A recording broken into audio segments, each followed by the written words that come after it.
Tonight we will travel far across time and across the seas to a land that has long captured the imagination. Japan. A place where the image of the samurai, the warrior with shining armor, sharp blades, and an unshakable sense of honor, still lingers in the mind. But what was life truly like for these men who served their lords? Was it truly glorious? Or was it more often than not a life of discipline, repetition, and quiet hardship, bound by strict codes that left little room for comfort or freedom? Over the next 2 hours, we will gently peel away the layers of legend. We will step quietly into the world of the samurai. We will imagine their days, their duties, their burdens, and their role within the broader society of medieval and early modern Japan. This journey will unfold in 4 parts. First, we will walk through the daily reality of being a samurai, discovering why it was far from the life of glamour and honor that stories suggest. Then we will spend time with one of Japan's most famous warlords, Oda Nobunaga, tracing his turbulent path of ambition and conquest. After that, we will explore the castles of Japan, fortresses of wood and stone, full of secrets and intricate design. And finally, we will ascend to the shogun's world in Edo, where power was exercised not on the battlefield, but through rituals, politics, and the quiet weight of bureaucracy. Settle yourself. Find a comfortable place to rest. Allow your breathing to slow and your mind to drift as we step into the quiet world of history, where the noise of the present fades away. Imagine yourself waking before dawn. The air is cool, perhaps damp, the faint mist clinging to the earth. You stir from your mat on the floor of a modest wooden house. You are a samurai, but not one of wealth or fame. You live not in a grand castle, but in a simple dwelling close to your fellow retainers. The first task is discipline. You rise promptly because to linger in bed would bring dishonor. There is no choice in this matter. You bind your robe, perhaps adjust your armor if duty requires it, and prepare for a day that is already shaped by expectations laid down centuries before you. The life of a samurai was rarely filled with glorious combat. Most of the time it was a routine of training and service. Hours spent practicing with the bow, with the spear, with the sword. The katana, often romanticized, was just one weapon among many. Your hands blister, your muscles ache, but you repeat the same movements again and again because discipline is your existence. Meals are plain. Rice, if you are fortunate. Sometimes fish or pickled vegetables. This is your stipend, measured carefully, determined by your lord. Samurai were often described as paid in rice, their wealth a calculation of how much grain was allotted to them. And so, you count your meals carefully. There is little room for indulgence. The days are long, but filled not with excitement, but repetition. Guard duty on the walls of a castle, standing for hours as the sun climbs higher. Errands for your lord requiring humble obedience, copying documents, overseeing peasants in their labor, or traveling to carry messages. These tasks may not be glorious, but they were essential to the system that kept society functioning. And always there is the unyielding pressure of Bushido, the way of the warrior. It is a code not only of fighting, but of behavior, of loyalty, of sacrifice. You are expected to endure discomfort silently, to accept orders without question, to prepare yourself at all times for death. The weight of this expectation shapes every choice. The sword you carry at your side is a symbol, yes, but also a burden. It is both a reminder of your status and a tool you may never actually use.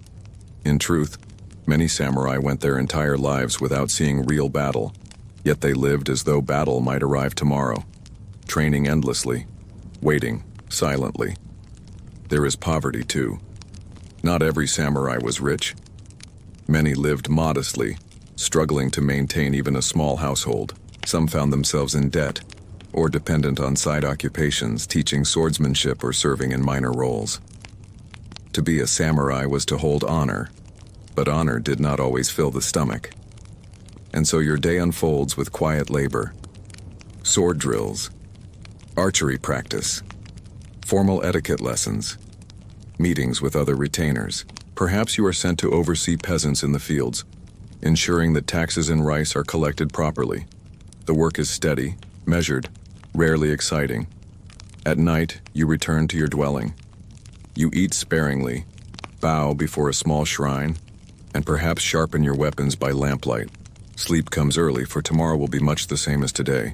The rhythm of your life is discipline, repetition, and obedience. To be a samurai is not the endless thrill of battle or adventure, but rather the constant maintenance of readiness under a system that leaves little room for your own desires. And yet, there is a quiet dignity in this life, a certainty that your place is known, your duties defined, even if the path is narrow, and even if the glory you imagine never arrives. Now let us leave behind the quiet daily rhythms of an ordinary samurai and step into the world of one who was far from ordinary, a man whose life was not bound by modest dwellings or endless drills, but by an unrelenting ambition that would reshape Japan. Oda Nobunaga. His name lingers in Japanese history as both remarkable and unsettling. He was not a typical lord, nor a cautious man of tradition. He was bold, unconventional, and willing to disrupt centuries of custom in pursuit of power. Nobunaga was born in 1534 into a time of fragmentation. Japan was deep in the Sengoku period, an age of constant warfare between rival clans and competing lords. The land was divided, its unity broken, with each domain vying for control. For the people who lived through it, this meant uncertainty and instability. For Nobunaga, it was an opportunity. As a young man, he was described as unruly, even eccentric. He dressed in ways others found strange, behaved with little concern for polite form, and yet beneath the surface there was a keen intelligence. Where others saw chaos, he saw the possibility of unification. Imagine him as a youth, walking through the corridors of a family estate, his mind already restless, his ambition stretching beyond the horizon. Unlike the quiet samurai training in endless repetition, Nobunaga's energy was directed outward, toward conquest, toward change. His first great test came when he inherited leadership of the Oda clan. The clan itself was not one of the great powers of Japan, but a middling family with control of land near what is now Nagoya. Many underestimated him. Some dismissed him as reckless. And yet, step by step, he proved them wrong. Nobunaga embraced new ways of fighting. He was among the first to see the potential of firearms, Portuguese matchlocks that had arrived in Japan only a few decades earlier. While others clung to swords and bows, Nobunaga trained his soldiers to use guns in organized formations. At the Battle of Nagashino in 1575, his forces demonstrated the power of this method, mowing down the famed Takeda cavalry with disciplined volleys of musket fire. It was not only his military innovation that set him apart, but his ruthless determination. He dismantled the power of Buddhist warrior monks who resisted him. He destroyed rivals, often with brutal efficiency, and he did not hesitate to cast aside traditions that stood in his way. For those who served him, Nobunaga could be a harsh master. Loyalty was rewarded, but disobedience could be punished swiftly. Imagine yourself as one of his retainers, always alert, always careful with your words, for his temper was as sharp as his vision. And yet, Nobunaga was not without refinement. He loved the tea ceremony, appreciating the artistry and quiet ritual of it. He invited artisans, merchants, and scholars into his orbit. He built great fortresses such as Azuchi Castle, not only as military strongholds but as symbols of culture and power. Still, his ambition carried him ever forward.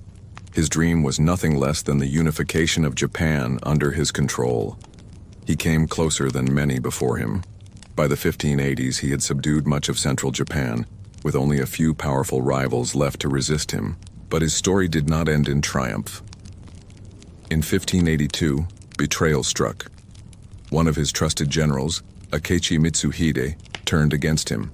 Nobunaga, caught by surprise in Kyoto at the temple of Honnoji, found himself surrounded. Realizing there was no escape, he chose death on his own terms. His life ended not in battle at the head of an army, but in flames and quiet finality, leaving his dream of unification incomplete. Others would carry on his vision. Toyotomi Hideyoshi, one of his former generals, would continue the work. And later, Tokugawa Ieyasu would achieve what Nobunaga had set in motion, the unification of Japan under one shogun, but Nobunaga's shadow remained. To some, he was a visionary, a modernizer who looked beyond tradition. To others, he was a destroyer, a man too ruthless, too willing to tear apart the fabric of society. As you imagine his story, picture the contrast: the ordinary samurai practicing in quiet repetition, and Nobunaga striding forward with restless ambition, forever unwilling to stand still. History remembers him as a man who broke the mold, one who refused to accept the limits placed upon him. And though his life ended suddenly, the changes he set in motion echoed long after. From the restless ambition of Oda Nobunaga, let us now move more quietly into the stillness of stone, wood, and time. For the castles of Japan were more than fortresses. They were symbols, carefully constructed worlds that combined defense, beauty, and the unspoken language of authority. Imagine yourself approaching one of these castles. At first glance, it rises from the earth like a mountain of pale walls and tiered rooftops. The path to its gates is not straight. Instead, you are guided through winding roads, narrow passages, and sudden turns. This design is intentional. Every step you take would be observed, every movement slowed, every intruder confused before reaching the inner stronghold. Castles in Japan were not built in the same way as the stone keeps of Europe. Their foundations were stone, yes, but upon these solid bases rose layers of wooden beams, latticed walls, and elegantly curving roofs. The white plastered surfaces caught the light, gleaming softly against the sky. They looked serene from a distance, but inside, they were careful machines of war. Archaeologists who study these castles often uncover clues that tell us how they functioned. Stone walls reveal the traces of hurried repair after battles. Wooden beams show marks of fire or rot, reminders of centuries of wear. Buried beneath collapsed sections, fragments of pottery or weapons speak of the people who once lived and worked within. One secret lies in the moats. Wide and still, they were not only obstacles for enemies, but reflections of the castle itself. On a calm day, the image of the structure doubled in the water, creating a quiet sense of harmony. Yet beneath the surface, the water could conceal spikes or barriers, unseen defenses waiting in silence. Inside, the layout was equally deliberate.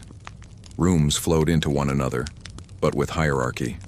The deeper you moved into the castle, the closer you came to the Lord's presence and the greater the sense of privilege.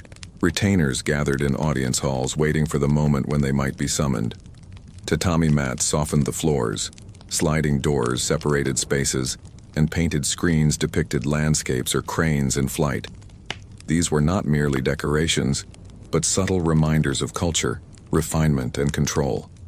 There are mysteries too, hidden staircases that led from one floor to another, secret rooms built into walls, sometimes used for storage, sometimes for defense. Trapdoors above entrances where defenders might pour stones or boiling water upon intruders. The castle was never only what it seemed. Perhaps the most famous of Nobunaga's creations was Azuchi Castle, constructed on the shores of Lake Biwa. It was not preserved through the centuries, destroyed only a few years after Nobunaga's death, but descriptions tell us of its extraordinary presence. 7 stories tall, with golden decorations that glimmered in the sun. A place meant not only for protection, but as a display of power so overwhelming that rivals would hesitate to resist. Archaeologists working at its site today still uncover the stone foundations, the outlines of gates and fragments of tiles that once formed its radiant roof. Other castles, like Himeji, have survived the passage of centuries more intact. Known as the White Heron Castle, it spreads gracefully across the hillside, its walls appearing like the wings of a bird in flight. Walking through its corridors is to walk through layers of history, each corner reminding you of those who once paced these same steps, guarding, waiting, living in its shadow. But life inside the castles was not always as grand as their appearance suggested. For the samurai stationed there, much of it was a life of monotony, patrolling walls, checking gates, standing in watchtowers as seasons turned slowly around them. Even within these great fortresses, the rhythm of duty never ceased. And so, Japanese castles hold a dual character. They are at once serene and formidable, beautiful yet practical, welcoming in their gardens but unyielding in their defenses. They whisper of the lives that pass through their gates, lords and ladies, soldiers and servants, artisans and children, all contained within their ordered walls. As you imagine these castles, picture the silence of their courtyards at night, the faint rustle of wind through wooden beams, the soft glow of lanterns behind paper screens, and outside, the distant watchful stillness of a moat that circles patiently, as it has for centuries. In these spaces, history rests quietly, waiting to be remembered. From the guarded halls of medieval castles, let us move forward in time, into the heart of early modern Japan. The wars of the Sengoku era have ended. The land, once divided among countless lords, is now brought under a single rule, the Tokugawa shogunate, and at its center stands the shogun himself, not riding into battle, but presiding quietly from the great city of Edo. Edo, which you may know today as Tokyo, was once a modest fishing village. Under the Tokugawa, it became the largest city in the world. Its wooden houses stretched across the plain, canals cut through the neighborhoods, and bridges connected the districts in every direction. And at the very center rose Edo Castle, vast and imposing, surrounded by wide moats and stone walls. Imagine yourself within the shogun's domain, the sound of wooden clogs on stone, the faint aroma of incense drifting through corridors lined with tatami mats, attendants moving silently, their sleeves whispering against polished floors. Life here was not defined by the clash of swords, but by ritual, order, and a carefully maintained hierarchy. The shogun's day was measured and deliberate. He rose early, his chamber quiet, attended by servants who prepared his clothing, robes of rich fabric, each fold arranged with precision. He walked through halls decorated with painted screens of cranes, pines, and mountains, subtle reminders of stability and timelessness. Audiences were held with lords, known as daimyo. These men, powerful in their own provinces, were required to spend every other year in Edo, leaving their families behind as hostages when they returned to their lands. This system, called sankin kotai, ensured their loyalty. Imagine the steady rhythm of this arrangement, the endless flow of processions, banners fluttering, retainers marching, roads filled with movement, each daimyo arriving in Edo to bow before the shogun. Within the castle, ceremonies structured the hours. Every gesture had meaning. The placement of cushions in an audience chamber, the angle of a bow, the careful pace of words exchanged. Power here was not loud or hurried. It was silent, precise, and absolute. Beyond the walls, Edo flourished. Merchants sold silks, paper, and food in bustling markets. Theaters performed plays of samurai heroes and tragic love stories. Poets composed verses about fleeting moments, a frog jumping into water, the bloom of cherry blossoms in spring. While the shogun maintained control through order, the city itself pulsed with culture, restrained yet alive. Yet the shogun's own life remained tightly bounded. He was surrounded always by guards, advisors, and attendants. His meals were carefully prepared, his movements scheduled, his interactions scripted. It was a life of immense power, but also one of confinement. The weight of responsibility rested on his shoulders, not only to govern but to preserve peace across a land that had known centuries of war. Picture an evening in Edo Castle. Lanterns flicker along wooden corridors. The faint sound of water flows through a garden stream. In the distance, the city is quieting, smoke rising gently from countless hearths. The shogun sits within his chamber, scrolls and reports before him, the silence broken only by the scratch of a brush across paper. Outside, guards keep watch. Inside, attendants wait in stillness. It is not the life of a warrior riding into battle. It is the life of a figure whose authority is absolute, yet whose daily existence is bound by ritual, ceremony, and the steady rhythm of governance. And so as we close this journey, the contrast becomes clear. The samurai bound by drills and rice stipends, Nobunaga, restless and ambitious. The castles, silent yet formidable. And the shogun, serene in his palace, ruling not with the sword, but with presence and order. Now allow these images to fade softly in your mind. The creak of wooden floors, the gleam of castle walls, the steady bow of samurai retainers, and the quiet authority of the shogun in Edo. The world of the samurai was not the endless thrill of battle and honor, but a tapestry woven with duty, repetition, hierarchy, and control.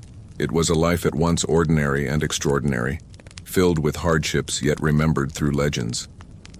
As you rest, let the stories of this past settle gently, like falling petals in spring. The burdens of history belong to those long gone. You, here in the present, rest in safety, in comfort, with no duty but to drift into sleep. Good night.